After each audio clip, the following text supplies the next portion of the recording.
There is a deeply primal terror in losing control of your own body.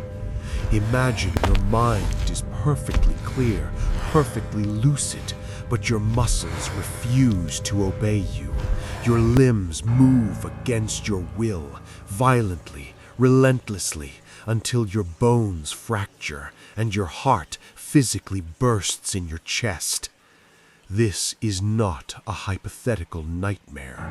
In the blistering summer of 1518, in the medieval city of Strasbourg, it became a terrifying, highly documented reality. It began with a single woman stepping into a quiet cobblestone street. She began to dance. There was no music. There was no celebration. Her face was twisted in absolute agony. Within a month, 400 people had joined her. They danced through the blistering heat, day and night, their feet reduced to bloody ruin. They could not eat. They could not sleep. They could only writhe in a synchronized, inescapable trance until they collapsed, dead from exhaustion. History calls it the Dancing Plague, but when you look past the bizarre name, what remains in the historical archives is a chilling medical mystery. A moment in time where a city was consumed by a psychological virus, a mass contagion of the mind that hijacked the human body and forced it to dance itself to death.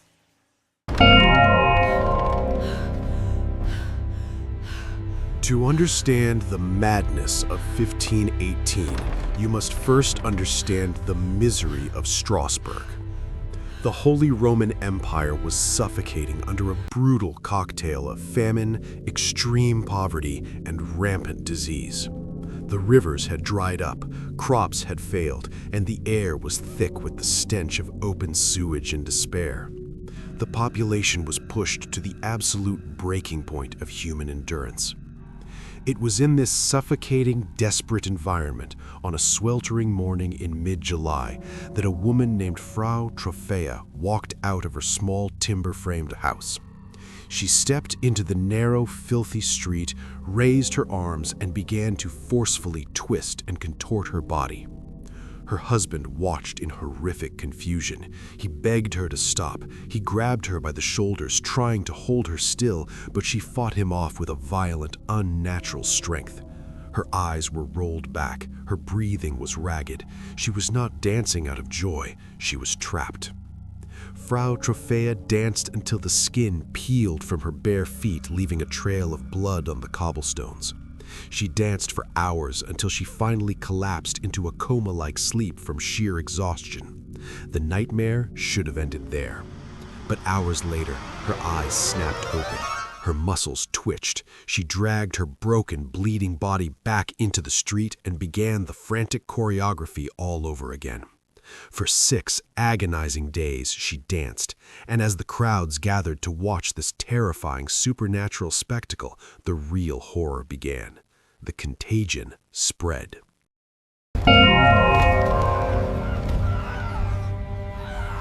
By the end of the first week, 34 other residents had joined Frau Trophäa in the streets.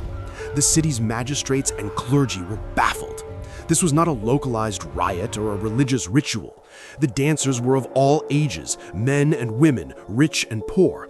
Witness accounts from the Strasbourg archives describe a scene of absolute macabre horror. The dancers were sobbing openly. They screamed for help. They pleaded with bystanders to restrain them, to hold their arms, to physically force their legs to stop moving. But their bodies would not listen. If someone tried to hold a dancer down, the victim would thrash and convulse violently on the ground, their limbs still trying to complete the rhythmic motions, snapping their own tendons in the process. Panic swept through the city council. The local physicians were summoned to diagnose the terrifying outbreak. Medical science in the 16th century was primitive, heavily reliant on the ancient Greek theory of humors. After observing the bloody, screaming mass of people, the physicians delivered their official, fatal diagnosis. The dancers were suffering from hot blood. They believed the victims' brains were dangerously overheated, forcing the body into a state of kinetic frenzy. But the cure the doctors prescribed was worse than the disease. They told the magistrates that the only way to cool the hot blood was to let the victims burn off the excess energy. The doctors demanded that the afflicted must be forced to dance continuously until the illness was purged from their systems. With that single catastrophic medical decision, the authorities of Strasbourg inadvertently turned a bizarre psychological anomaly into a mass execution.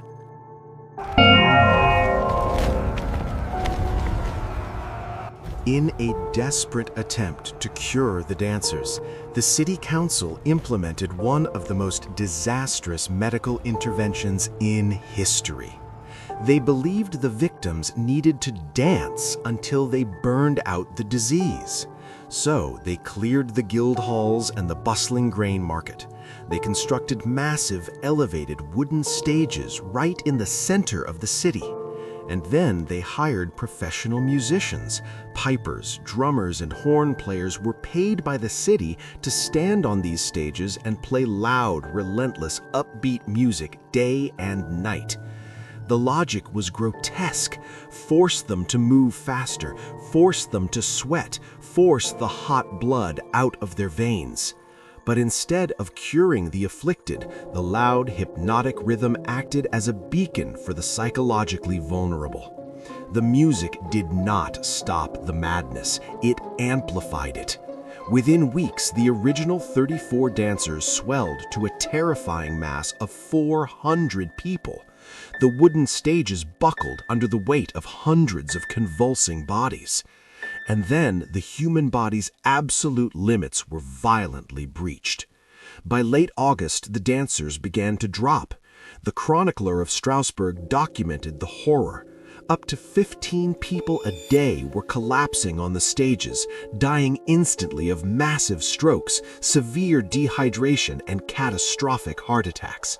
They danced themselves into cardiac arrest, their faces still locked in expressions of absolute terror.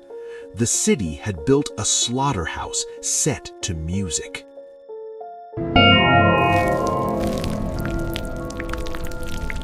For centuries, historians dismissed the Dancing Plague as a medieval myth, but the city's archives, the medical ledgers, and the coroner reports proved it was entirely real. So what was the shadow haunting Strasbourg? Modern toxicologists point to a sinister natural culprit, Claviceps purpurea, more commonly known as ergot. Ergot is a highly toxic psychoactive fungus that grows on damp rye stalks. In 1518, bread made from cheap rye was the only food keeping the starving peasants of Strasbourg alive. When ingested, ergot poisoning, known then as St. Anthony's fire, triggers devastating physical effects. The chemical structure of the fungus is a natural precursor to LSD. It induces terrifying, vivid hallucinations. It causes violent, involuntary muscle spasms and a burning sensation in the limbs so intense that victims feel as though their skin is on fire. A city slowly going mad on hallucinogenic bread seems like the perfect explanation. But medical science finds a fatal flaw in the ergot theory. While ergot causes spasms, it also violently restricts blood flow to the extremities, leading rapidly to gangrene. A person poisoned by ergot loses motor control. They cannot stand. Ergot does not grant you the superhuman, terrifying stamina required to dance for 6 days straight on broken, bleeding feet. The true answer is far more disturbing.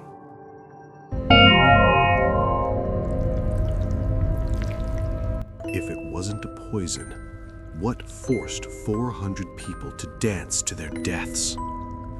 The most chilling modern consensus is mass psychogenic illness, a highly contagious, stress-induced hysteria. The people of Strasbourg were starving. They were dying of syphilis, of leprosy. Their minds were being crushed under the agonizing weight of daily survival. In the 16th century, the culture held a deep, terrifying superstition. They believed in the curse of Saint Vitus, a saint who could punish sinners by forcing them into a compulsive, unending dance. When the human mind is pushed past the absolute brink of trauma, it fractures. It searches for an outlet. When Frau Trofia's mind finally broke in that street, her body unconsciously manifested the very curse she feared the most. And because the rest of the city was teetering on that exact same psychological cliff, her madness became infectious. They caught her fear like a virus. It bypassed their immune systems and infected their nervous systems directly. We like to think we are in total control of our actions, but the dancing plague proves that under enough pressure, the mind can decide to destroy the body, and there is absolutely nothing you can do to stop it. Welcome to Arcanum. If you survived this descent into the macabre history of the human mind, subscribe and leave a mark in the comments below. What would it take to make you lose control?